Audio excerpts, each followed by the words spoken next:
Good morning, student. This is Nandita Singh from Lokmanya Tilak School. I am going to explain you chapter 3 of civics. The chapter name is the government. इसके starting का part में आपको पढ़ा चुकी हूँ. हम वहाँ पर चलेंगे जहाँ से हमने लास्ट क्लास एंड की थी. यहाँ तक मैं आपको पढ़ा चुकी हूँ यूनिवर्सल एडल्ट फ्रेंचाइज तक. केस स्टडी आज पढ़ा करके मैं इस चैप्टर को कंप्लीट करूँगी. वुमेन सफरेज मूवमेंट क्या है ये? The right to vote or suffrage as we understand today was not given to all till very recent times. Women and poor people across the globe had to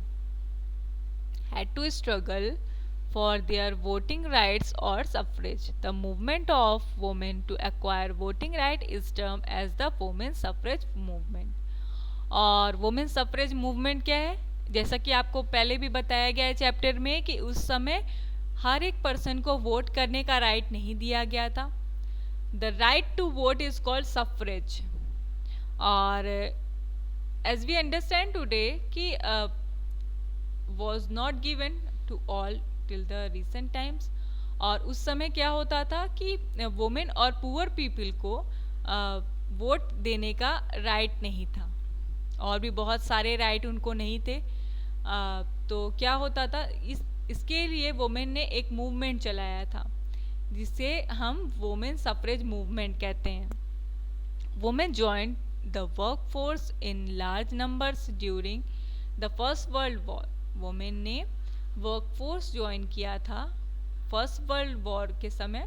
before that time it was commonly held believe that a woman's main role was to look after the home and their family. Politics and all activities outside the home were left to the men. But during the war, the situation changed. Men were out fighting and the task of earning the bread fell upon the women. They started organizing and managing different kinds of work. They have involved in taking important decisions. People realized that they had unnecessarily stereotyped women and treated them unequally. क्या बताया जा रहा है कि before that time, first world war के पहले क्या होता था कि ये माना जाता था कि वोमेन का रोल सिर्फ इतना है कि वो होम को मीन्स घर को संभाले और अपने फैमिली मेम्बर्स का ध्यान रखे. जब पॉलिटिक्स और सारी एक्टिविटीज़ ने ग्रो अप कर लिया तो मैन जो थे वो जा कर के फाइटिंग करने लगे, वॉर में फाइट करने लगे. सिचुएशन चेंज हो गई, मैन जा कर के फाइटिंग में पार्टिसिपेट करने लगे और अर्निंग का जो प्रोसेस था वो सारा वुमेन पर आ गया. They started organising and managing different kinds of work. और उन्होंने ऑर्गेनाइज करने लगे, सारी वोमेन ऑर्गेनाइज करने लगी, मैनेज करने लगी अलग अलग तरीके के काम को. और वो इम्पॉर्टेंट डिसीजन में भी पार्ट लेने लगी. और फिर लोगों ने ये समझा कि अननेसेसरीली हम स्टीरियोटाइप कर रहे हैं, वोमेन को भेदभाव कर रहे हैं और उन्हें ट्रीट कर रहे हैं unequally. Some women took up the courage to demand voting rights for all. Such women were known as suffragettes. और कुछ वोमेन ने डिमांड की कि उन्हें वोटिंग राइट मिलना चाहिए. इसके लिए कुछ वोमेन को हम सफ्रेगेट्स कहते हैं.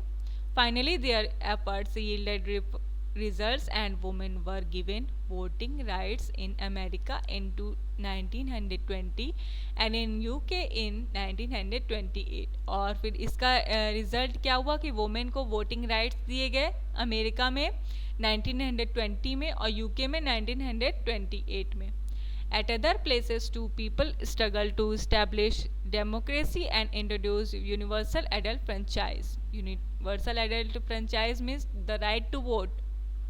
जैसा कि मैं आपको पहले बता चुकी हूँ. एट अदर प्लेसेस टू, और अलग जगहों पर भी लोगों को ये अधिकार दिया जाने लगा वोट करने का. People struggle to establish democracy and introduce universal adult franchise. और लोग स्ट्रगल करने लगे कि डेमोक्रेसी उनके कंट्री में फॉलो हो और वो वोट के लिए अप्लाई करने लगे. France, for example, gave voting rights after the French Revolution of 1789 only to those men over 25 years of age who owned property and or were wealthy. France ने rights दिया था वोटिंग का किसे man को after French revolution जो हुआ था 1789 में उसके बाद उसने फ्रांस ने मैन को ये राइट दिया था वोट करने का सिर्फ उन लोगों को जो कि 25 साल से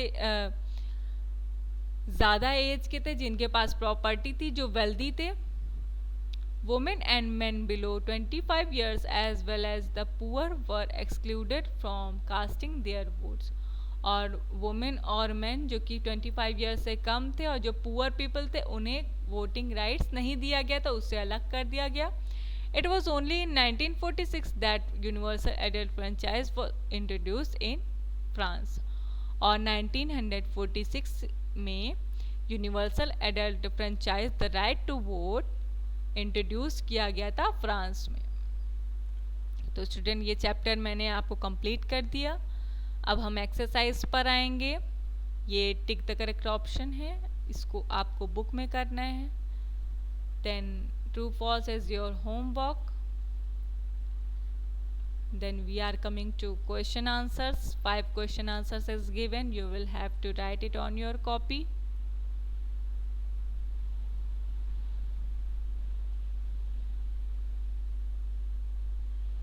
you can write it with pausing the video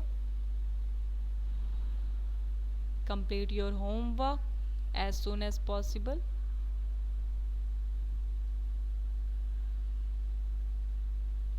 5 question answers is given you will have to write it on your copy